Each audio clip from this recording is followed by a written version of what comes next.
Hey friends, Miranda Vivanco here, and in today's episode on Cooking with Essential Oils, we're going to be making garlic rosemary mashed potatoes using doTerra rosemary oil and black pepper oil.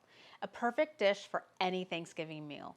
Before we get started, if you like this type of content, give this video a thumbs up.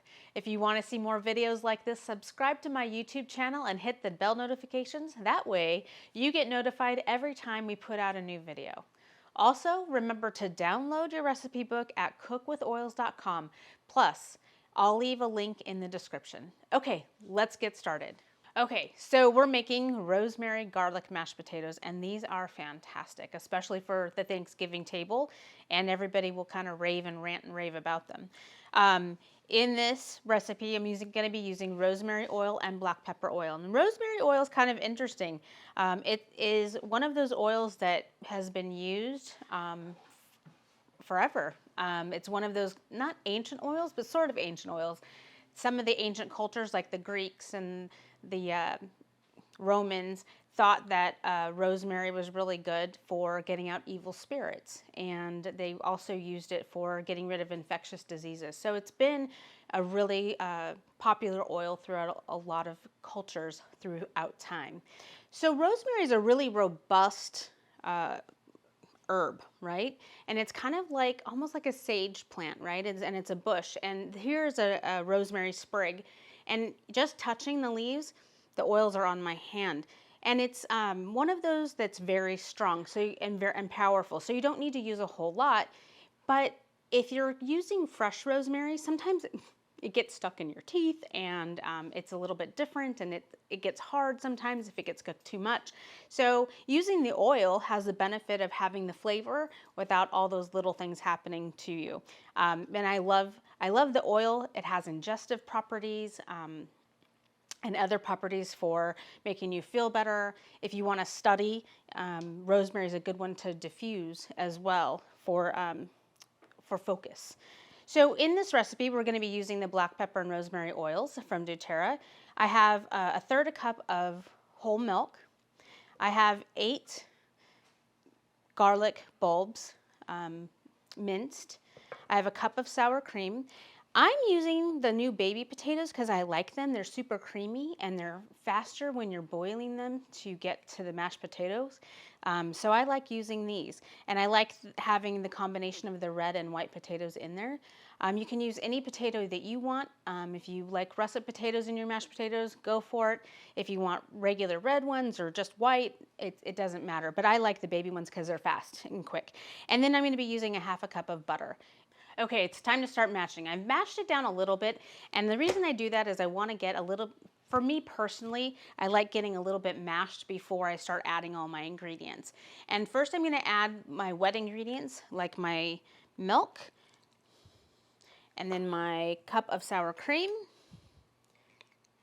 Okay, I have my butter. I'm going to be adding a half a cup of butter to this. Now my butter's been on the counter. I like it a little bit softened because it helps to not have cold butter in with your mashed potatoes, as it helps keep the heat in the mashed potatoes, so you can put them right on the table when they're ready.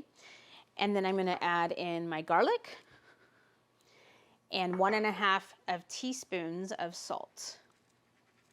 And now's the time to add in our oils. I'm going to do 2 drops of black pepper, and I'm going to put it with the sour cream and the butter. That way it consistently goes throughout my recipe. 2 drops of black pepper. I love black pepper oil. And then I'm going to do 1 drop of rosemary. And I'm going to taste it because rosemary is really strong. And because of that, it's fragrant. A little goes a long way. So I want to use 1, and then I'll taste it. And if I feel like it's not enough, I can actually put more in. But as we mash it, everything gets mixed together, and I can really smell the rosemary. It's very strong, but it's very powerful, and it's uplifting in a way. It helps you study, focus. It helps with ingestion. And if you believe the ancient civilizations, it will ward off evil spirits. Okay, we're through mashing and now I'm starting to plate this. I'm putting it into a bowl.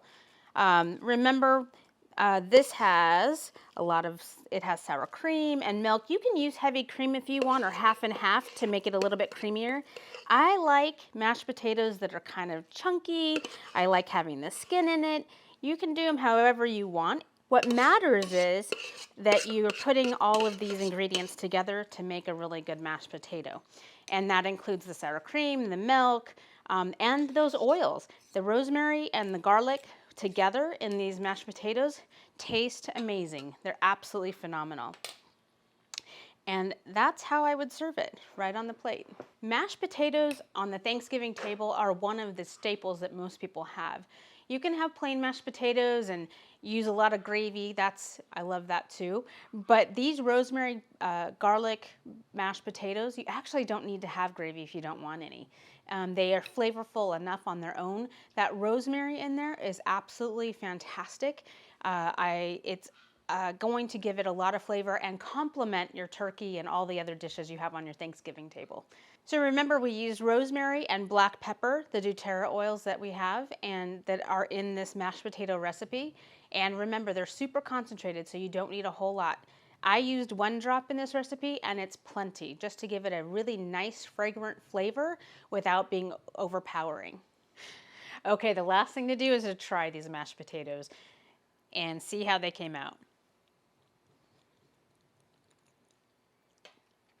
I really taste the rosemary. The black pepper comes back into the back side of it, but in the front, through the middle, the rosemary oil is super fragrant and wonderful.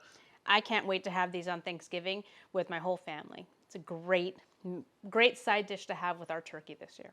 Well, that wraps up another Cooking with Essential Oils episode. Remember, if you're watching this on YouTube, please subscribe and click the bell notification so you never miss my weekly episodes, where I show you how to use essential oils in your everyday cooking. Also, follow me on Facebook, and if you want this recipe or others like it, I'll leave the link in the description, or you can always go to www.cookwithoils.com and download your Cooking with Essential Oils recipe book. If you have any questions, feel free to leave them in the comments and I'll answer all of them. And the best way to support my channel is to share it with a friend. Thanks again for watching. Long live essential oils.